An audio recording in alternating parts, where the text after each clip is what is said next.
Welcome to Binge Breakthrough, the podcast designed to help you finally break through the barriers that keep you stuck feeling out of control around food.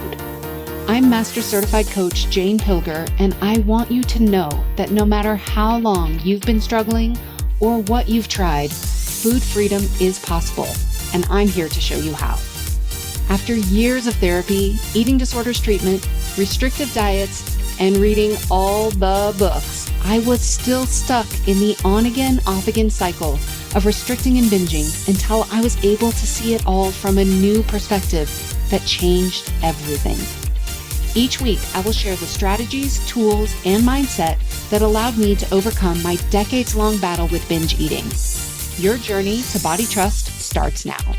Let's dive in. Hello, trusted listener. Welcome to Binge Breakthrough.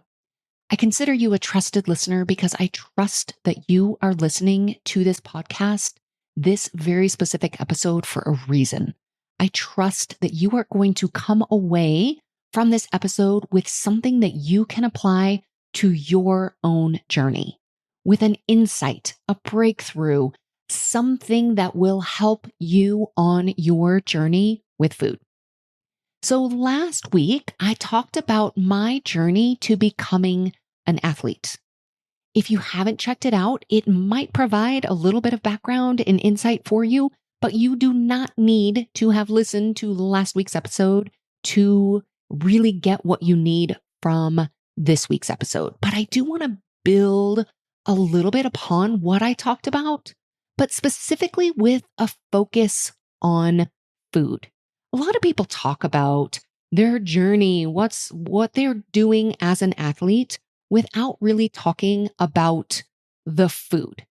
And the more I dive into the topic of athletic performance, and the more I dive into the topic of disordered eating, I see that there's a very large overlap. More and more people are talking about their struggles with food, which is so powerful and so important. And what we see is how oftentimes the pressure to perform well or to look a certain way, whether that pressure is coming from inside or from somebody else, that pressure can lead to extended periods of disordered eating. And I'm so glad that more people are talking about this now, that there are more resources, more places you can go to understand you are not alone. If you are struggling with food, it's so powerful that you have resources, whether it's podcasts, books, you name it. There are places to go to get help and to get information. When I was going through my own struggles, especially at the heart of my biggest challenges, nobody was talking about it. We didn't have social media, and most people who were suffering were doing so in silence, including myself. Now, there are still so many people who suffer in silence, people who will not talk about it because they're not ready. Because there's so much shame and judgment over what they are doing that they aren't ready. And that's okay. If that's you, if you are suffering in silence, here's what's powerful. You don't have to speak up before you are ready. But what's amazing is you have resources like this, resources like other books, other podcasts, other people who are sharing, who want people to know and to understand, for you to understand that you are not alone. You are not broken. There is such a good reason why you do what you do with food. And the more you can really see and really understand that, then you can start to see all of this with a new lens that will help you overcome, help you start making different choices and different decisions from a place of wanting what is best for you rather than trying to fix yourself because you think you are broken. Now, many people who end up in disordered eating patterns while also pursuing athletic goals, This happens everywhere, but there's so much more awareness, education, and advocacy around it. So for me, my disordered eating began before my athletic pursuits began. But for others, the athletic pursuit was the start of the disordered eating. There's no right or wrong. There is no exact, oh, yes, this is this pursuing athletics, pursuing growth or performance in athletics leads to disordered eating. I am not saying that at all. But here's what I am saying. There is a very large overlap between disordered eating and the pursuit of athletic growth. So I'm here to share my journey, my own story, just in the event that it is helpful to anyone listening. You might see some of yourself in my story, or you might see someone else you know. Or you might not see any of that, but you might think, oh, wow, isn't that interesting? Isn't that interesting how different hers is than mine?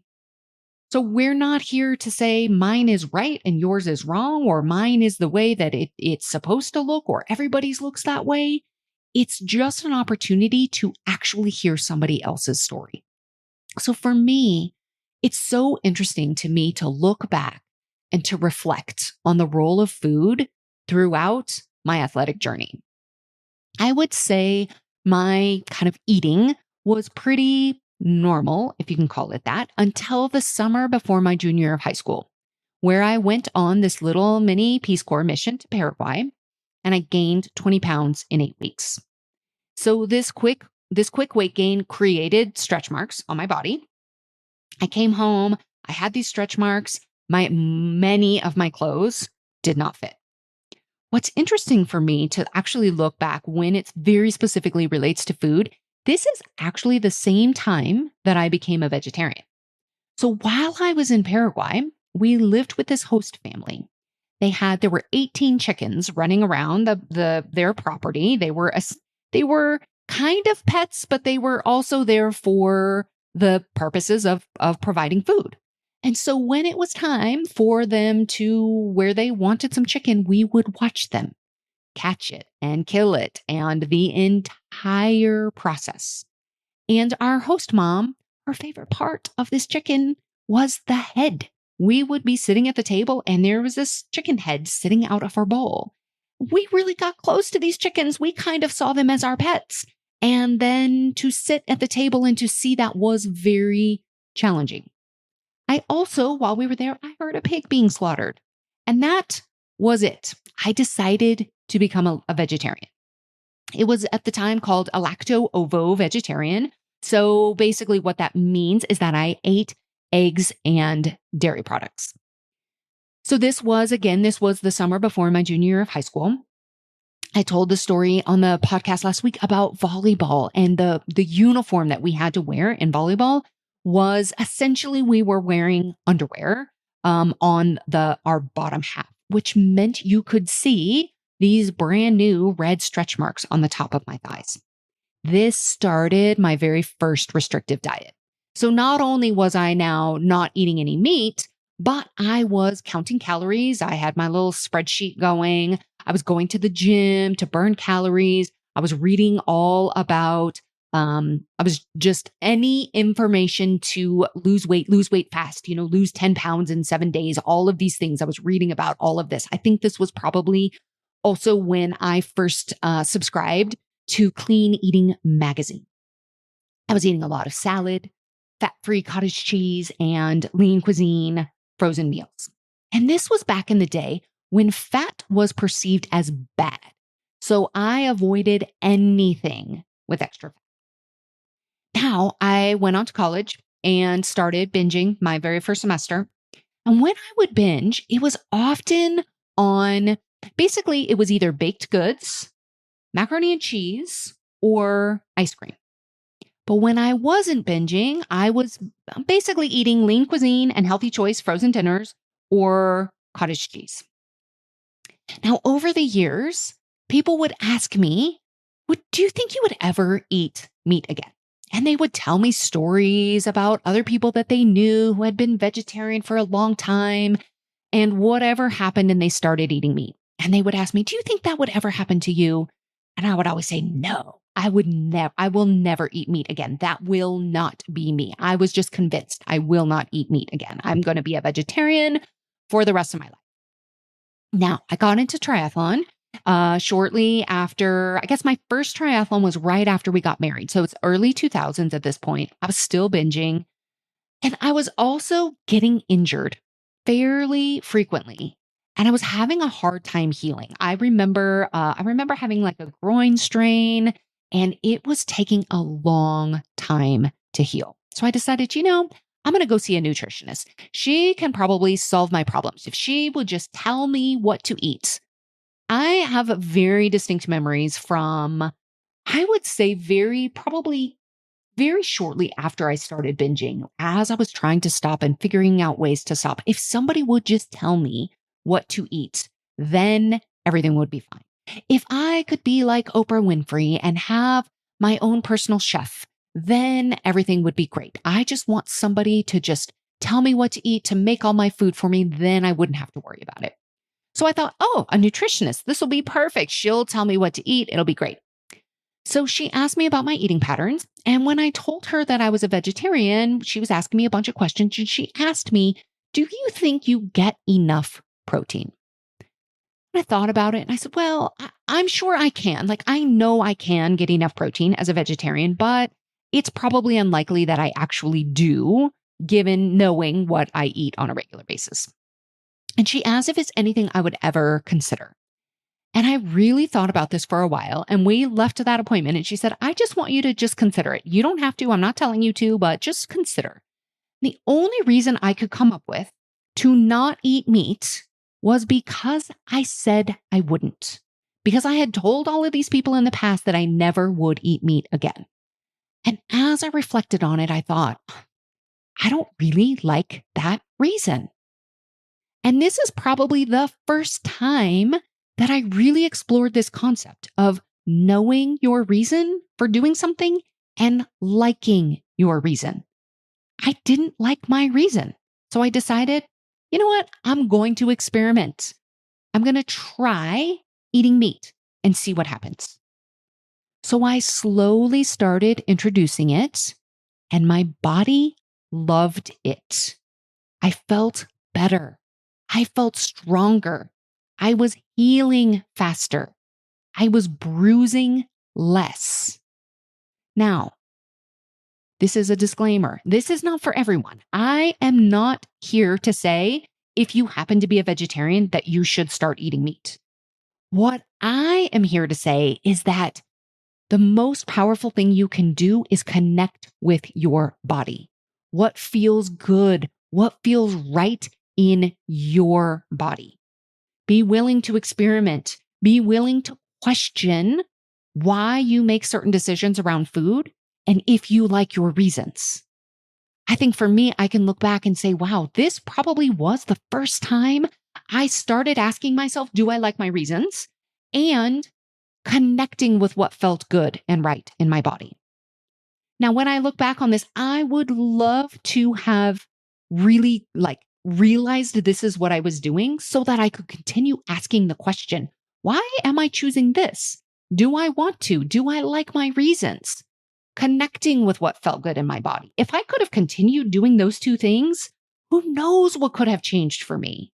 But I didn't even realize that's actually what was happening. Only now, as I reflect back, I can see, those two things, those were happening. So as I continued training and I continued to, do these longer distances that I shared about in last week's episode, my fueling needs increased. And I did a lot of looking externally for answers. I asked other people, what do you do? I compared myself to what other people ate. Now, of course, I never knew what they were doing or what they were eating when I wasn't around. I literally would just watch if we were at a restaurant together or if we were on a workout together. I was just noticing what they were eating. But here's what I wasn't doing. I did not fully appreciate or even realize at this point how different every body is. And by body, I mean the physical body that each of us have. We all have unique needs, things that feel great in our bodies that might be so different from someone else. So for me, I have discovered eating meat actually feels amazing to me. There are other people who that is not the case at all. So this is not to say that every body is the same, because they are not. During this time, I was also so focused on my weight. There was this constant message underneath, just like this constant message in the background saying, don't eat too much. I was regularly, unintentionally, putting myself into restriction. There were so many times where I would bonk. And if you're not familiar with the term bonking, this basically just means when you run out of energy during a workout. You aren't taking in enough to give you the fuel and the energy that you need to sustain your activity. There were a lot of moments of bonking, and I actually learned a lot about myself and my signs and my signals that I was bonking, but I did this regularly because I was trying not to eat too much. Now, over time, I really got to know, what are my signs of bonking? What do I notice in my body? I also discovered a mantra that worked for me, which was this: if I was ever started to wonder, should I take in some additional calories? Should I eat something else right now? The answer was always yes. My husband started noticing how often I was avoiding eating, or I was trying to push my hunger, or I was trying to push out what I was taking in because I shouldn't need it. Oh, well, I just had this, or like I shouldn't need so much food. Or maybe I was comparing myself to somebody else that we were training with or riding with, and I was noticing they weren't eating that much, so I shouldn't need to eat that much. Then, as he started noticing this, he started kind of asking me some questions, started eating more, and had a few workouts where I did eat more intentionally. And I noticed the stark difference in just how much better I felt and how much better I performed. This constant restriction that was happening for me kept me in a restrict binge cycle for a long time. I was on this pendulum. I can actually remember there are at least 2 or 3 very specific triathlons that I can think about where I did a triathlon the day after a massive binge.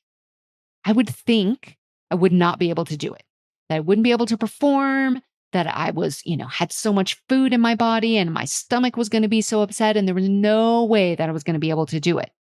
But then at the end of the day, it would actually end up performing really well. Now I can look back in hindsight and I can see my glycogen stores were probably really very completely replenished and ready to go. So for a long time during my training, I would string together a few good days and then I would binge from anywhere for maybe 1 to 3 or 4 days in a row. And I was convinced at the time that I could not perform after a binge. So I would stay in bed, I would skip workouts, and I would be very down on myself. Basically, I was in shame and judgment, and I was hiding, and I was not believing that anything else was possible for me. And my husband would gently encourage me. So many times I would feel so much better when I actually would convince myself to just try. Let me just try and see how I feel. And oftentimes I would feel so much better than I thought I would. Now, that wasn't always the case. There were days I felt terrible, but I gained a lot of evidence over time that binges did not automatically mean that I had to shut myself down. I was able to prove to myself that I was capable of more than I realized. Now, over the years, I sought the guidance of several nutritionists. Some of them were helpful and others not so much. I had one whose philosophy was what he called minimum effective dose, which essentially meant eat as little as possible, just enough to get you to the finish line. So that philosophy, it either worked or it absolutely didn't. It also still really kept me on that pendulum. I had another who was in an active eating disorder at the time I sought help from her. She wasn't in full awareness of it at the time, but I could tell by several signs and symptoms that I was familiar with. Uh, After having spent so many years around people who are in an active eating disorder or around people with disordered eating, I generally can spot the signs and the symptoms and the comments of somebody who is in an active eating disordered eating pattern, I should say. Now, this nutritionist has since gone into recovery and she has become very vocal about her journey and also advocating for other female athletes. I learned a lot from her, but I can tell that a lot of her advice was kind of steeped in a little bit of kind of restrictive and disordered philosophies. Now, I also worked with nutritionists in eating disorder recovery. I went through 2 rounds of intensive outpatient therapy. And I had a hard time with this. I had a hard time with the way that the nutritionist approached it in this recovery, in where I was in this treatment. So they would weigh you blind, we couldn't see the numbers, but they would weigh you. I think it was once a week. They would tell you what to eat. So they would tell me what to eat by servings. So have this many servings of this, these different types of foods. But I didn't feel like they were really teaching us why we were eating in certain ways.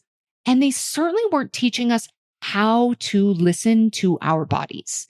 It felt very much like they were kind of just monitoring us and telling us what to do, but not really giving us the information, the understanding, how to connect, to work with, and to really trust ourselves and our bodies.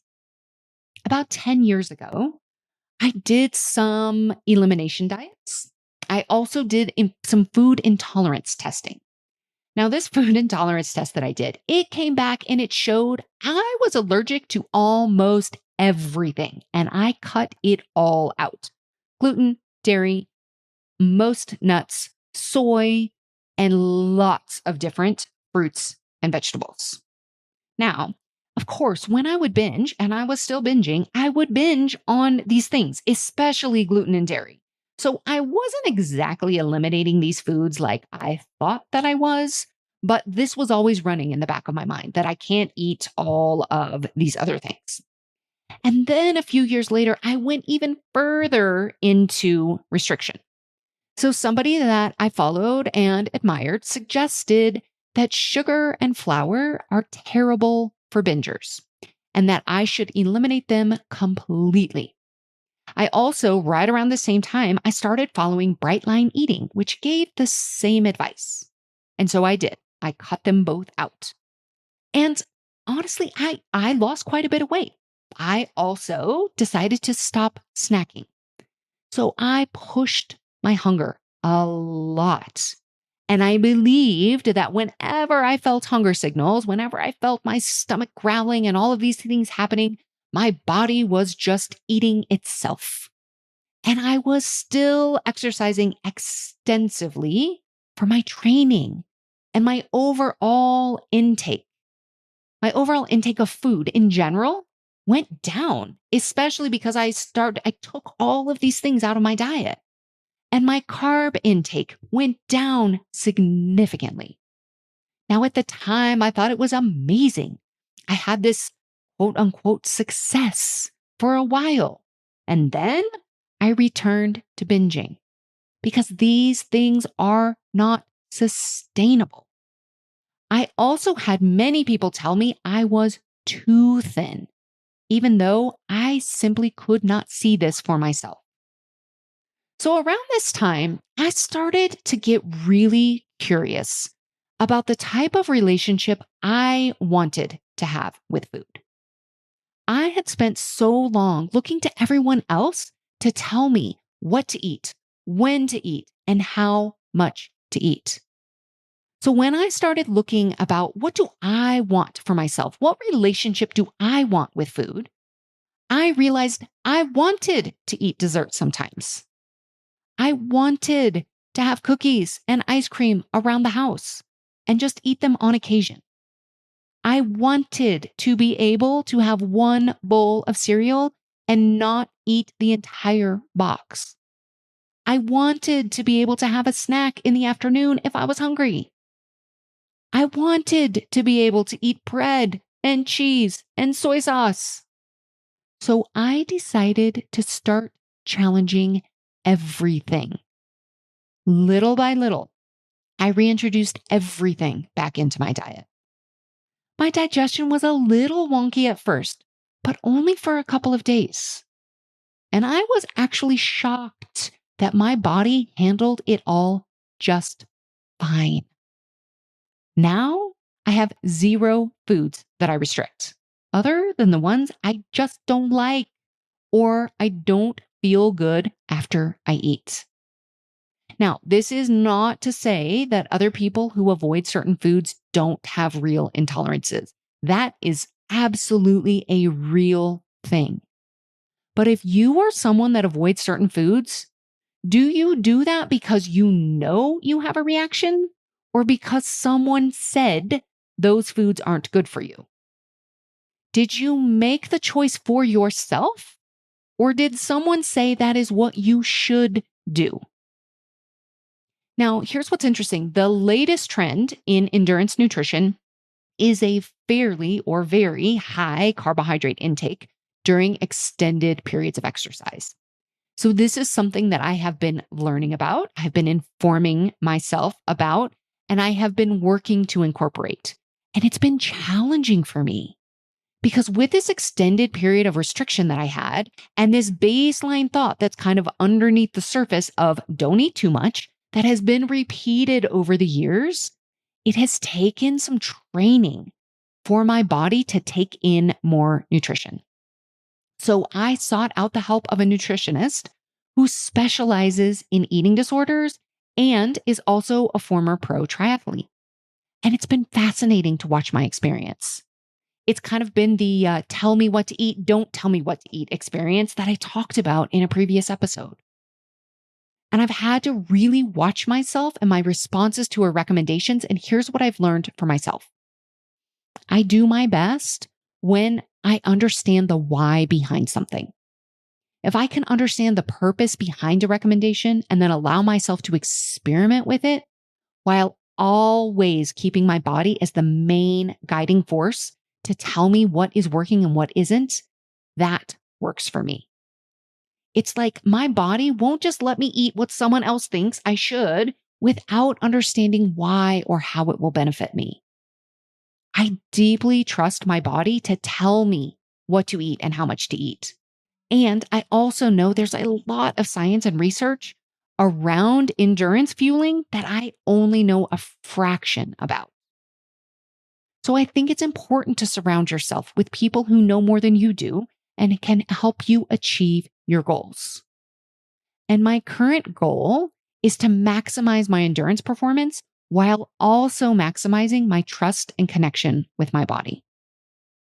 And this takes the 5 C's that I talk about with my clients. It takes commitment, consistency, courage, curiosity, and celebration. And of course, the 1 C that is at the heart of every single thing that I do now, and that's connection with myself and connection with my body. So my athletic journey is not over and my food journey isn't over. They both can be enhanced by each other. So here are my main takeaways as far as it relates to food and the athletics. Always listen to your body. Don't compare what you are eating to anyone else. You have no idea what their needs are or what they have eaten in the hours or the days before. See food as fuel and an energy source to help your body do amazing things. But also allow food to be fun and pleasurable. It doesn't have to only be fuel. Pay attention to how foods feel in your body and how you feel when you eat certain foods. And reach out for help and support if you need it. That's what I have for you this week. I'll see you next time. Thank you for listening to Binge Breakthrough. You can find the show notes and any resources mentioned at bingebreakthrough.com. If you like this episode, subscribe to have future episodes delivered to you each Wednesday. And remember, your 5-star rating and review will help others discover these life-changing concepts. See you next week.